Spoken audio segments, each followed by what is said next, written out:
Welcome back to my channel. I'm so happy you're here today because there's a lot to talk about. The FOMC meeting is now over. The election is now over. We know who's going to be the president in the White House. And we have had a lot of questions from our listeners. So Dave DeSouza and I, we're going to sit here and we're going to do a little rapid fire question and answer session so you can get these answers real quick. I'm going to look into my big golden crystal ball that I have in the office today. We brought in here especially for these questions so we can make sure we're giving you the right answers, okay? So I'm going to bring on real quick here an amazing, very skilled and very experienced lender out of Glendale, California, the primary residential mortgage guy I've worked with many years, and his name is Dave DeSouza. Dave, welcome to the channel, buddy. Thank you, Cash. Thank you, brother. It's always good to join you, and thank you so much for your kind words. Look forward to it. And yes, to echo your point, a couple of big things, the election and the FOMC Federal Reserve meeting this week. Lots to talk about, so fire away. Lots to talk about. We had a lot of questions coming in, so I wanted to get to these real quick. So I'm going to bring up my list here, and I thought maybe for our viewers' sake, we could, because there's a good amount of questions. Let me get my crystal ball out of there. I'm going to bring the crystal ball back in here. So, Dave, if you want to ask me some of the questions about our housing market relating to real estate, and then I'm going to ask you some questions about the lending world. Okay? I like it. I'm ready. If you have that list of questions, go ahead and ask away. I'm going to give you a quick answer, and we can always elaborate on it later. All right? Yep, and these are questions that have come in from our combined database, from our audience, from listeners and viewers. And so here we go. Here's the first one. Okay. Is the housing market going to crash? No. Okay. I don't see it. Why is the housing market so high right now? Inventory, lack of inventory. We still have a decent demand, even though the rates have been really high. And now they've just lowered down a little bit after the Fed just did the rate cut, but still there's demand. And inventory is still low. The supply and demand is taking its effect and keeping prices remaining high. Is the housing market going to slow down? When is the housing market going to slow down? Well, I would say now, if you're looking to buy and waiting on a slowing down of the market, now is a good time. We're in the holidays. We're in the fourth quarter. Traditionally, that's always happening. But we've also had this higher interest rate environment and the election, again, just ending. We are getting a little bit of a pickup, but we've actually just coming out of one of the slowest years we've had since 1995. Well, on the heels of that, when do you think the housing market and inventory is going to improve? Let me see. Let me ask my golden crystal ball here. When do I think it's going to improve? I think spring of 2025, we're going to be picking up pretty nicely. Well, on the flip side of that, question for you about selling. In your opinion, is now a good time to sell? Is now a good time to sell? It's so relative to the seller. Honestly, I get asked that question a lot of time. It just really depends, because if you're selling and you're going to be buying, right, and the market's going up, so you're going to sell because the market's going up and it's a better environment for selling, you're also going to be buying someone who's selling their home as well. So it's kind of a wash. I think it really boils down to the inventory and you finding the right house that works for you and or your family. Well, if now is a good time to sell, what are some things that I need to do to get my house ready to sell? Great question, Dave. Getting the house ready, you always want to declutter. Number one, declutter that house. Declutter and depersonalize. You want to really make it look as much as a model home as possible. And even removing some furniture pieces out, because, yes, living in a house is completely different than showcasing the house for sale. So always bring in an expert and make sure that we take a look at that and get that prepared in the best capacity possible. Well, and I think to your point, also removing clutter helps people that are looking at your house. It's easier for them to visualize their stuff in your house when there's less stuff in your house. Thoughts? Absolutely, 100%. I mean, you walk into a cluttered home, it starts to clutter their brain right away. First thing they want to do is get out of there. We want them to have an emotional attachment with your home. That's selling real estate, residential real estate. It's not like commercial where it's all numbers and cents. This is an emotional attachment, and we want to produce that, and we want to find that with the buyer in that transaction. Well, here's another great question from one of our listeners. Do you think it's advisable to do a home inspection before putting my house on the market? Oh, God, these are some great questions coming in. And sometimes, yes, it's just very relative to your house, actually. If you're feeling you've got some problems or some things that might be bringing a surprise to you, then possibly go forward with that, yes. That way you'll have the answers, you'll know on your side, because the buyers, 99% of the time, are going to hire their own home inspector. They're going to inspect the home. They're going to have the pictures. They're going to have a write-up from the inspector. And then they're going to write up what's called a request for repair, an RR we call it. And they're going to ask you to take care of certain repairs and either through a credit or through actually just having them repaired with a certified person or a handyman, whatever that case might be. That's another negotiation and a very touchy-feely kind of a dynamic when you're going to actually come through with these repairs. But yes, it's not a bad idea, but not always recommended. Gotcha. Next question for you on this one. This is another great question. Once I put my house on the market, how long do you think it'll take for you to sell my house? This is one I'm going to have to go to the golden crystal ball here, Dave, on that one. That is, how long will it take to sell my house with this market or any market? I'm sorry. Well, specific to this market right now, I'm guessing that the time frames vary slightly depending on what the market's like. So in this particular market where we are right now, what are your thoughts on how long it might take you to sell my house? Gotcha. So we're not in a seller's market. We're in more of what you might call a traditional normal market. We're not really a big buyer's market, really. Maybe starting to push that way a little bit potentially.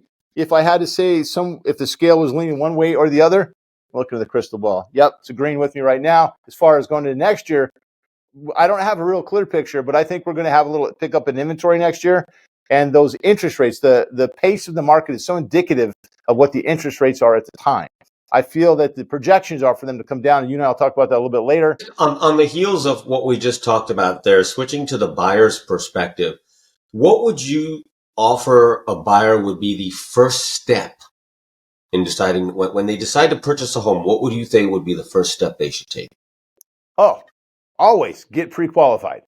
More than pre-qualified, get pre-approved. You go talk to a very good lender, have them look at your documentation, make sure that you could afford the properties that you're looking at. Because you're going to drive yourself batty if you're just out there looking at homes that you really can't even afford at the end of the day.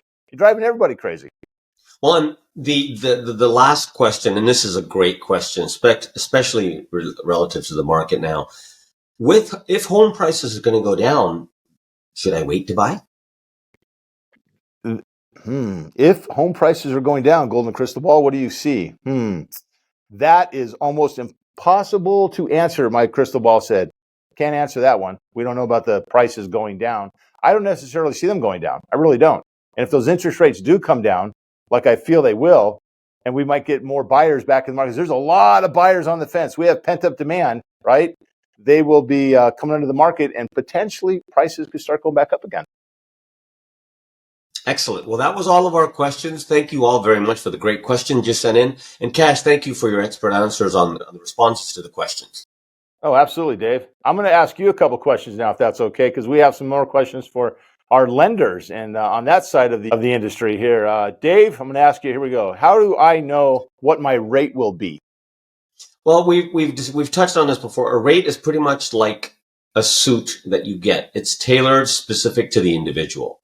So each individual person's rate may be different. Right now, you're looking from primary residential's perspective, you're looking at a par rate around 6.5%. But if you're doing a short escrow, then you could very well be in that range. It really all depends on what happens with the interest rate environment between now and when you close escrow. So how do you know what your rate will be? Be in touch with your lender. Keep in touch with the lender about the rate, the market, and the lock. And we always keep our clients very, very well aware of what their rate is going to be. Sure. That's a great question, too, whoever sent that one in.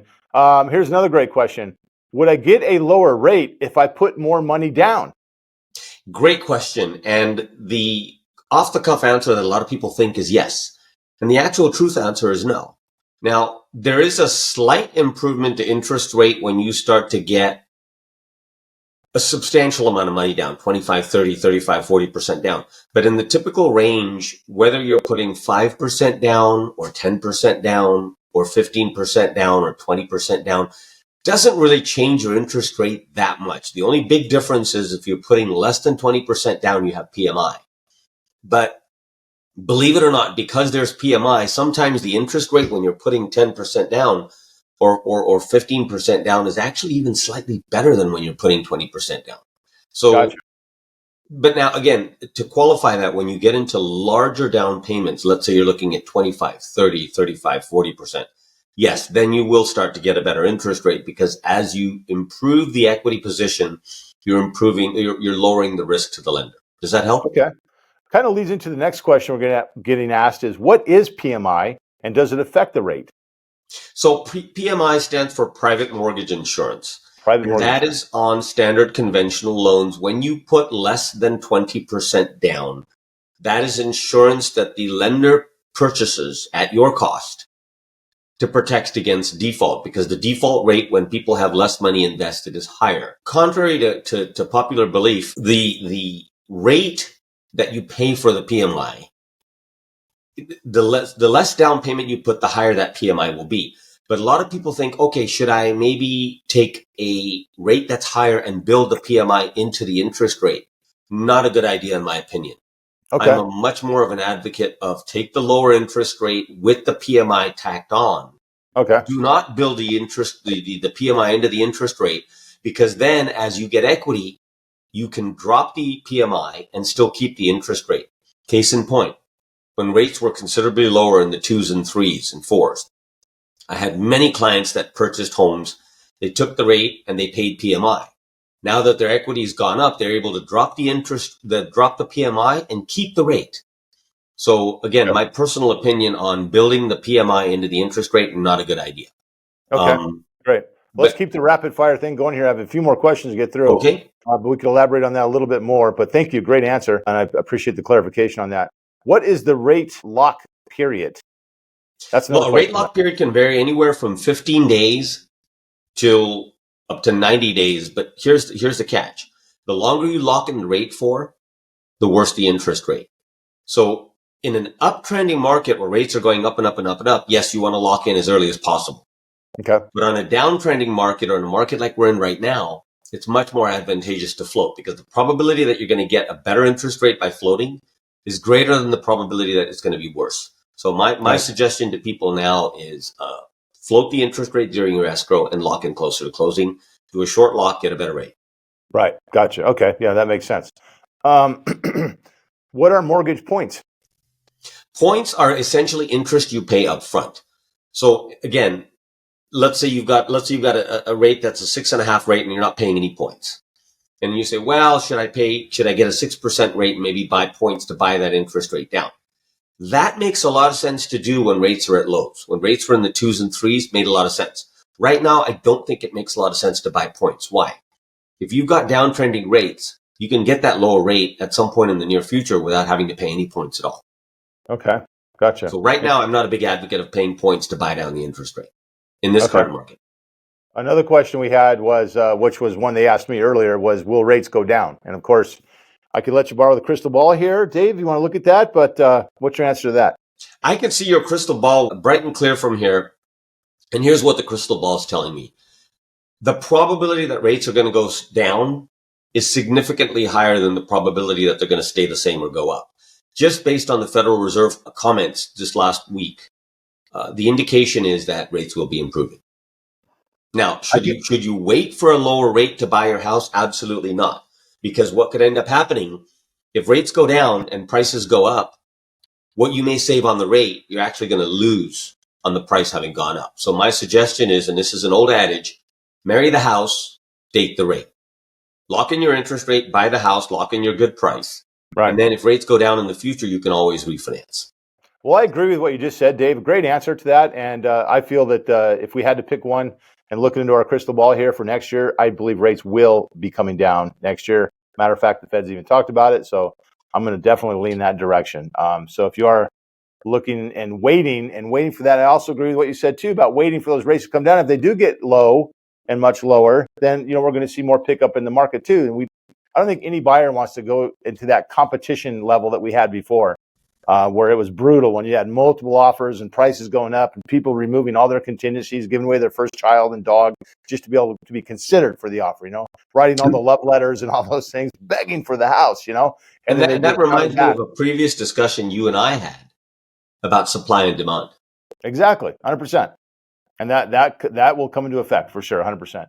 So, Dave, these are some great questions that we got, some fantastic answers. I know we did some little more rapid fire to give you some quick answers because that's how our world is today. Everybody wants to know what's going on right now. So we're going to try to supply that for you. But we could always elaborate and go into great, great detail. If anybody ever wants to do that anytime, just reach out to Dave or myself. We'll make sure that you get those answers explained very well. So, Dave, I wanted to ask you, too, now that we're done with the rapid fire here, talking about the effects of the election going forward, How do you feel about everything? As I've looked around and read some different articles and interviews and videos and all the things out there available for us, just the variance. There's such a difference in opinions on how people feel this new president will have an effect on our real estate market next year. What's your thoughts about that? Well, here's the objective, because a lot of times people will view what they anticipate for the future based on their favorability or lack thereof for the current president or the one that's been elected. My suggestion is look at the data. Let's be more objective about how we approach this. Now, there's two approaches which go in opposite directions. The stock market, as an example, the eve of the election, the stock market just grew by leaps and bounds. What does that tell you? That tells you that Wall Street's assessment, right, wrong, or indifferent, Right. Wall Street's assessment of a Trump presidency is one that will be good for the stock market. That one that will be good for businesses and large corporations. Right. And therefore, you saw a lot of people the eve of the election and the next day investing into the stock market, buying into the stock market because of the fact. And then the same thing happened when he was elected in 2016. Again, right, wrong, or indifferent, the perception by Wall Street is that a Trump presidency would be better for larger corporations, better for businesses, and hence, therefore, better for stocks. On the flip side of the coin, because of concerns with deficit spending and the concerns of inflation going up with deficit spending, the bond market on the flip side ran the other way. It did not good things. The bond market did not have a good reaction at all. The day following the election, the bond market went completely in the opposite direction. I would say we saw about maybe an eighth to even as much as a 0.25% increase in rates just that very next day. Now, this is not yay or nay or favorability or lack thereof for the president-elect. This is more, I'm just giving you an objective on Wall Street's reaction to it. Now, understood. As we go forward, the mindset would be this. Anything, typically what's good for stocks is not good for, or good for the economy and good for stocks is not good for bonds or not good for interest rates. So going forward, what remains to be seen is if the new administration's position is in a place where it's threatening to the national deficit, where the deficit could go up, where inflation could go up, that is going to have an adverse effect on rates for sure. Mm-hmm. Sure. It may have a great effect on corporations and stocks and your investments and your 401k, but it is definitely going to have an adverse effect on interest rates. On the flip side of the coin, if the fiscal policy for the incoming administration is such that it doesn't create a concern about inflation or deficit spending, and along with that can still benefit Wall Street, then you could see a benefit and a gain on both stocks, and interest rates could stay the same and go down. It really just depends on Wall Street's perception of the fiscal policy that's going to be implemented by the incoming administration. Right. And people out there watching the news and paying attention to the different markers out there, like the 10-year Treasury or the Fed rate cuts, how that's going to have an effect on mortgage rates. I mean, because they affect different things like bank rates and your different car loans and credit card loan numbers. But when it comes to mortgage rates, I think from my understanding, Dave, correct me if I'm wrong, it really follows the bond market. Is that correct with mortgage rates? That's exactly right. And that brings me to a segue of the second thing that affected interest rates. Two monumental events happened this last week that both affected interest rates in opposite ways. The election and the election results, while very, very good for the stock market, did not have a good effect on interest rates at all. However, 2 days later, the Federal Reserve Chairman, Jerome Powell, spoke after the 2-day meeting of the FOMC. He was very reassuring to the markets that inflation is still continuing to move in the direction that they want to see, and that while the job market is strong and is certainly cooler than it was, and he and the Federal Open Market Committee are not excessively concerned right now about inflation. As a matter of fact, they feel comfortable, so much so that they did a half-point cut. Previously, they did another quarter-point cut yesterday, or day before yesterday, and they are anticipating possibly another quarter-point cut in December. Now, whatever they may or may not do, we saw a worsening in interest rates from Tuesday to Wednesday. we actually saw an improvement in interest rates from Thursday to Friday, again, based on Jerome Powell's reassurance of the markets. So the net result for the week is that whereas we ended the previous week at a 6.625 par rate, we ended yesterday at a 6.5 par rate. So we actually saw an improvement of an eighth in rate for our par rate from last week to this week. Those were the two big events that happened this last week.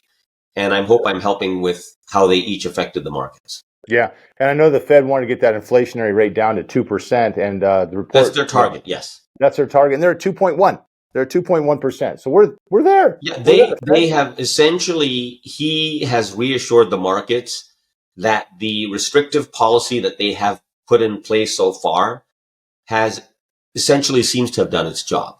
And they are very comfortable that that we will continue to see improvement.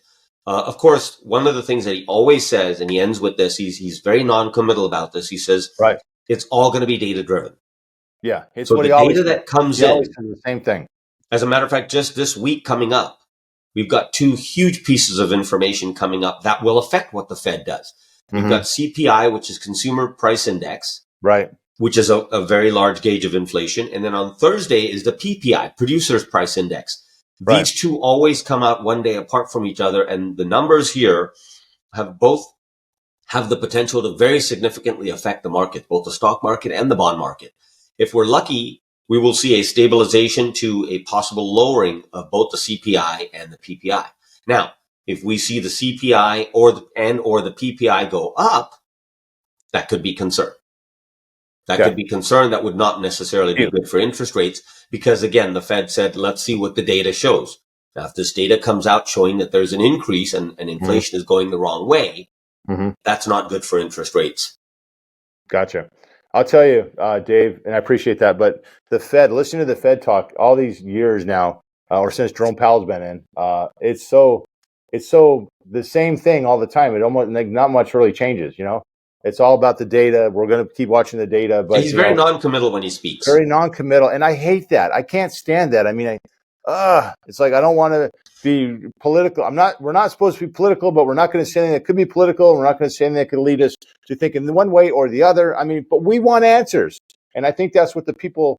You're in that position to give us a better feeling on what's happening, right? In my opinion. Well, the Fed was one of the things that really helps me is because the traders and Wall Street are not idiots. They're smart people. They manage and handle trillions of dollars.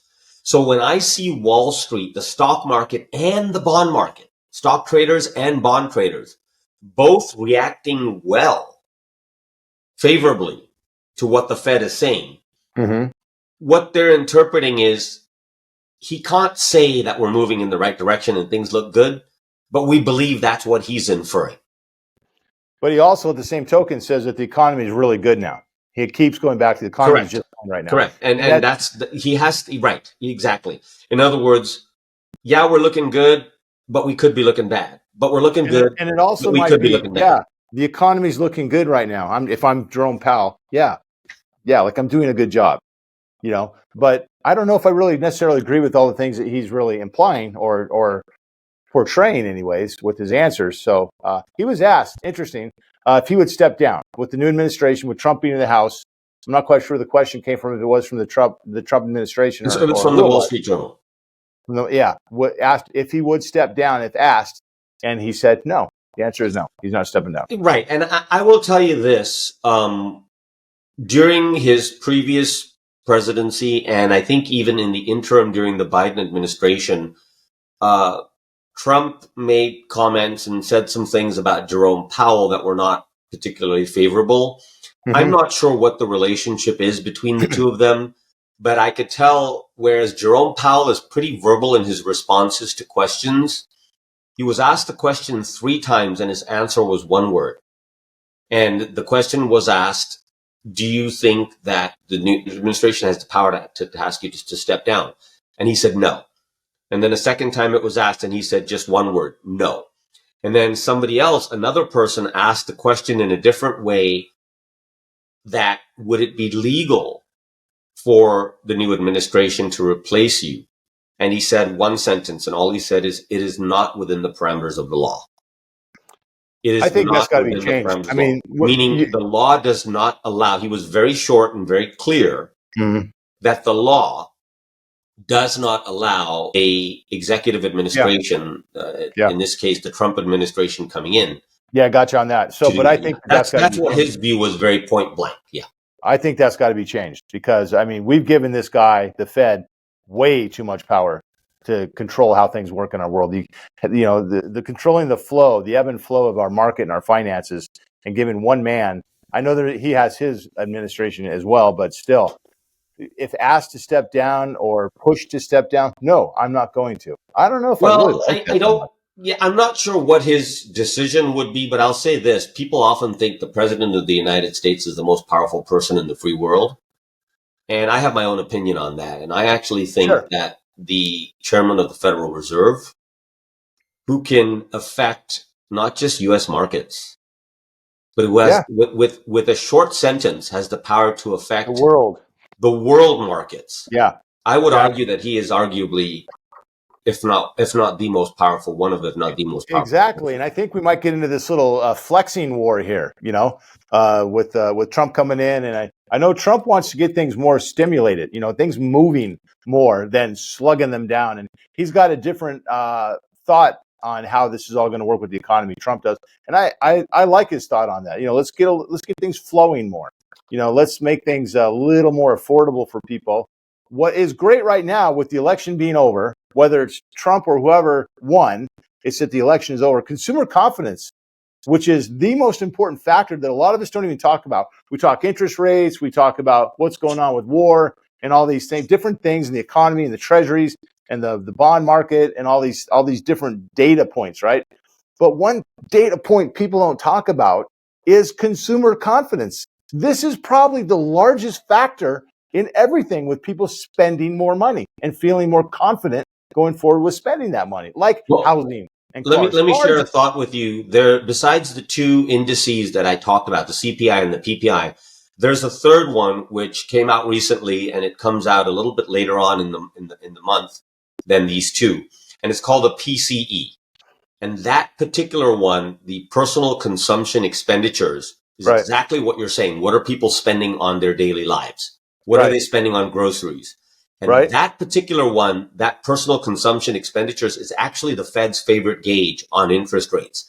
And, from someone who's in the mortgage industry, who would absolutely benefit from interest rates being cut tremendously. The housing market, the mortgage market, escrows, title, anybody in this industry, consumers. I do from an academic perspective, I do appreciate the position that if we lower interest rates too fast, do we then run into the problem where, as our own worst enemy, we start spending so much that inflation goes back up? Rates have not been lowering fast. They've been No. I understand. And what I'm saying is just from a dialogue perspective, let's say the Fed were to come out and say, okay, let's do a half point today. We're going to do a half point in November and a half point in December, right? Right. That would certainly help the mortgage market. That would help interest rates. That would certainly stimulate activity within the mortgage and the housing industry. But the question becomes, and I'm not in a position to answer this question, but the question then becomes, how does that affect other things? If the Fed lowers rates that fast, is there a concern that inflation could then go back up? Because remember, before the Fed raised interest rates, we were at an inflation that was north of 9%. Correct. Very, very dangerously high inflation. Right. And while we don't like the fact that the Fed had to raise interest rates, and I don't necessarily agree with how fast they raised them, the fact that interest rates have gone up have had a lot to do with inflation coming from 9% down to 2 point something percent. Right. Now, the question becomes, now that it's so close, what do we do? And, I would love to see the Fed lower interest rates more from a selfish perspective of, hey, yeah, it'll help the mortgage industry. It'll help the housing industry. All of our clients, all of yours and my clients that are waiting for lower interest rates to sell, waiting for lower interest rates to buy.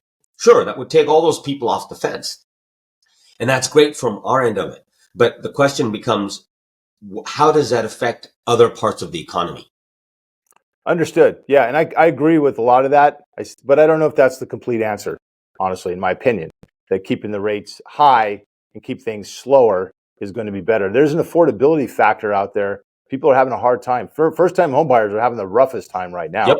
I mean, I Oh, feel absolutely. terribly for them, No, there's a lot of first time home buyers that have been priced out of the market because the house they could buy at a 4 or 5% interest rate, they can't afford that at a 6 or 7% interest rate. Absolutely. And higher interest rates are not something that anybody wants.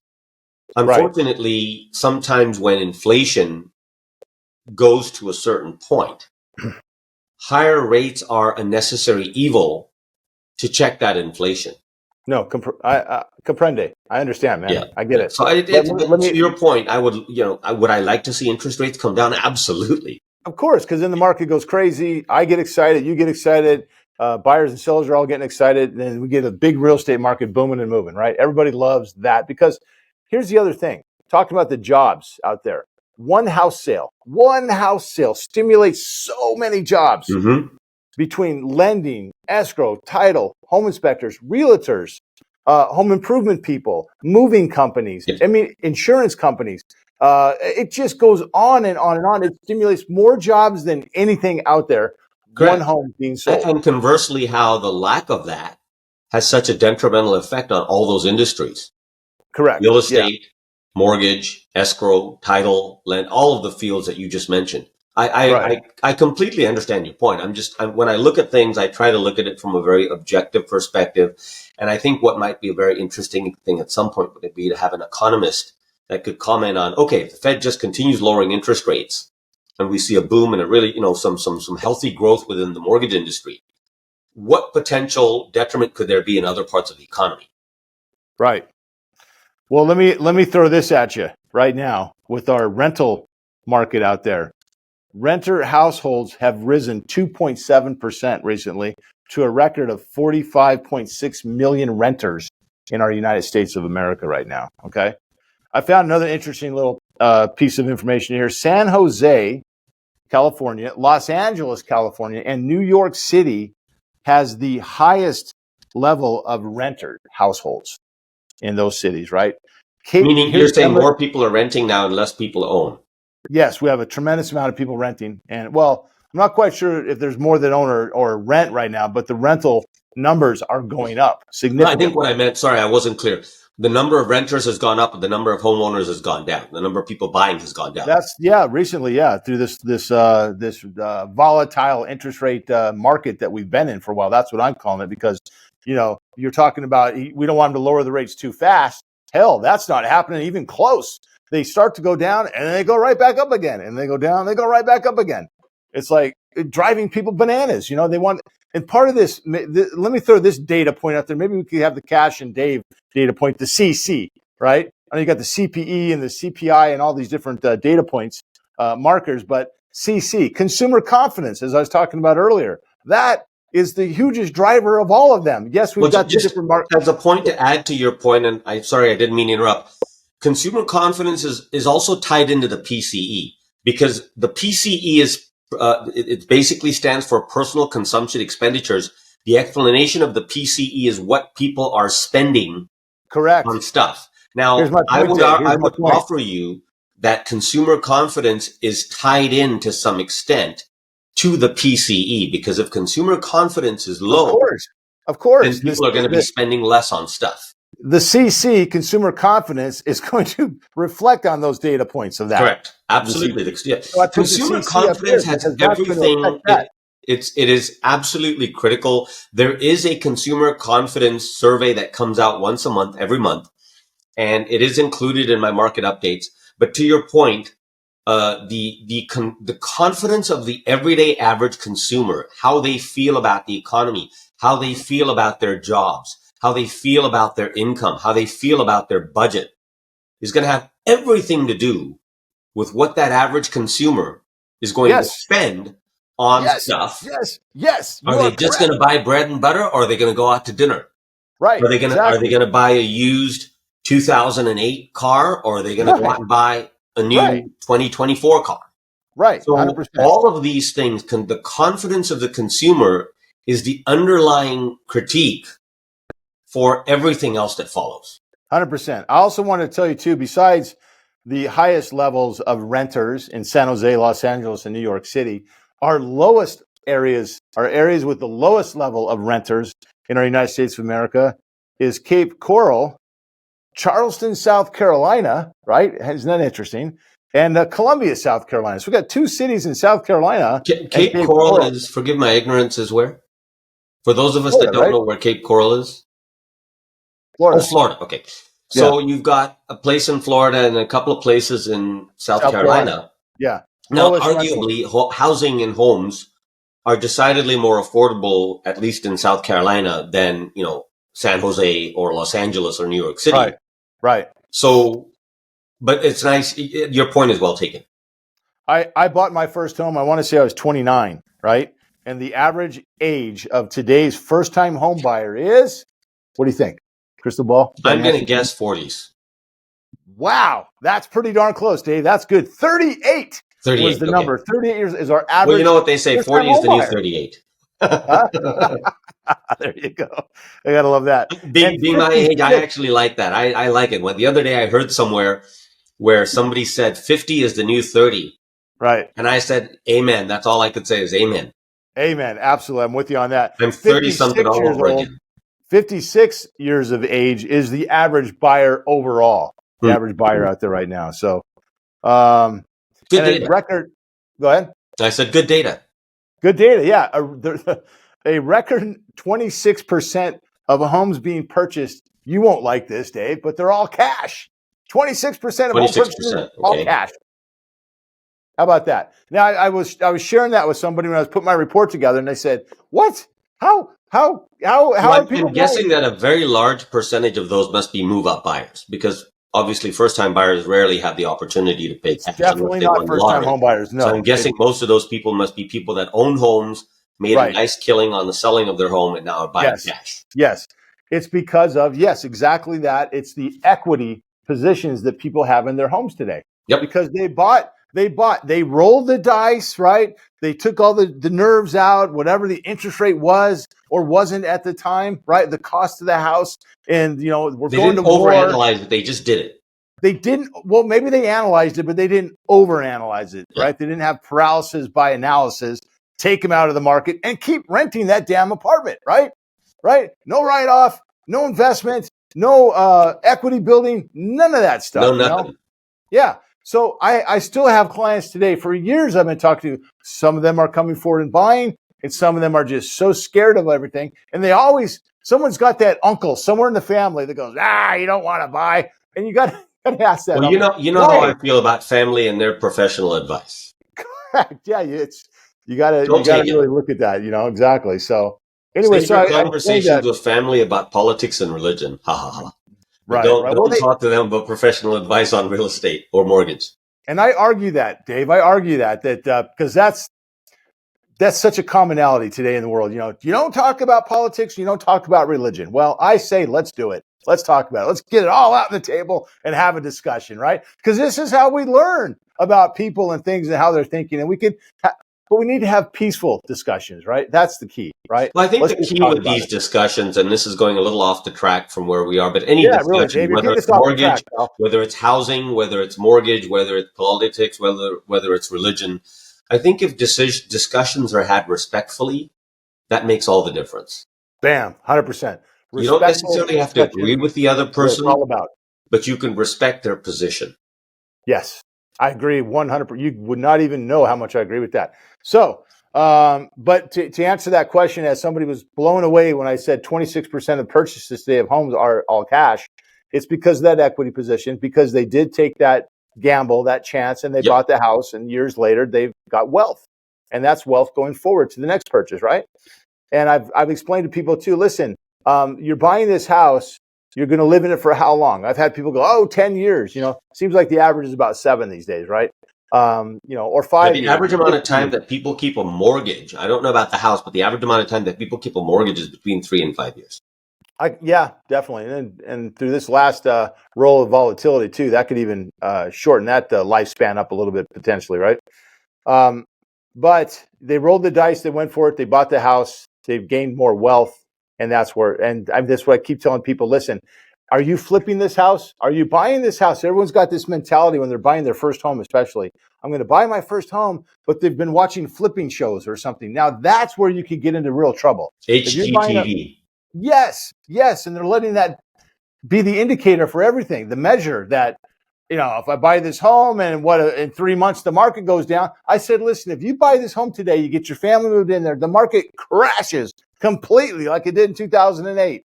Don't sell the house. You obviously could afford it. You went through the lenders, you went through all the math and all the numbers, and you were able to afford it at that interest rate, at what you're earning currently at that time. You could afford that house, right? So if the market crashes, who cares?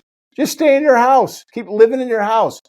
Pay down more equity even through the years, right? I use this analogy for stocks and with investments, but I would offer this, and please jump in and correct me if you think I'm wrong, but the value of real estate, the value of your home, there's only 3 times that it matters. 1 is when you buy it. 2 is when you sell it. Right. And 3 is if you want to borrow against it. Right. So theoretically, if you're not buying, you're not selling, and you don't need to borrow against it, right, the value of your home is nothing more than an ego booster. There you go. Yeah, I agree. Agreed. So if you bought, we agree on something, Dave. No, if you bought, the value drops tremendously, and then it comes back up, and then you sell for something more than what you bought for. Right. Did it even matter that it went down and came back up? Right. 100%. Unless you needed to borrow in the interim. So again, like any asset you have, there are 3 times when it really matters. Is when you buy it, when you sell it, or if you want to borrow against it. Yeah. I did see a little ad on, or not an ad, but somebody on TikTok doing a little video, and we're shouting, "Who's ready to buy a house?" Right after the election. These were some of the videos that came out on TikTok, talking to the first-time home buyers out there. So let's see how that turns out here going forward. But Dave, I'll tell you, we've talked about a lot of things. I know we got a lot of things answered. We looked into the big golden crystal ball here, and we provided some speculations going forward with what we think, what our golden crystal ball is telling us. And I hope that we provided a lot of value to those listeners out there. Again, if you have questions, if you need to get more detail, we need to elaborate on these things a little bit more, please reach out anytime. We're here for you. Subscribe to the channel if you would, please, so we can make sure you're getting this updated information. As you see, Dave and I, we talk about it. We're talking about the data points, but we're also talking about the emotional effects of a lot of these things and how they affect people out there in the real world too. So I hope that helps. Dave, been so great having you on once again, pal. Do you have anything you want to say in parting? Just a reminder to people that there are many people that do what Cash and I do that are transactional, and we're not. Correct. Our whole approach to you as the client is one of relationship, where we are a resource, where we provide you information, we provide service, and the transactions that we do end up being incidental to that relationship. Right. 100%. And no bullshit, right? We're going to give you straight answers, and we'll give you the answers that a lot of people don't want to give you sometimes because they want your business no matter what. Yep. But we want your business if it's right for you. Understood and agreed completely. Thank you so much, Cash. It was a pleasure. Dave, always. We'll see you soon. Okay, pal. Cheers.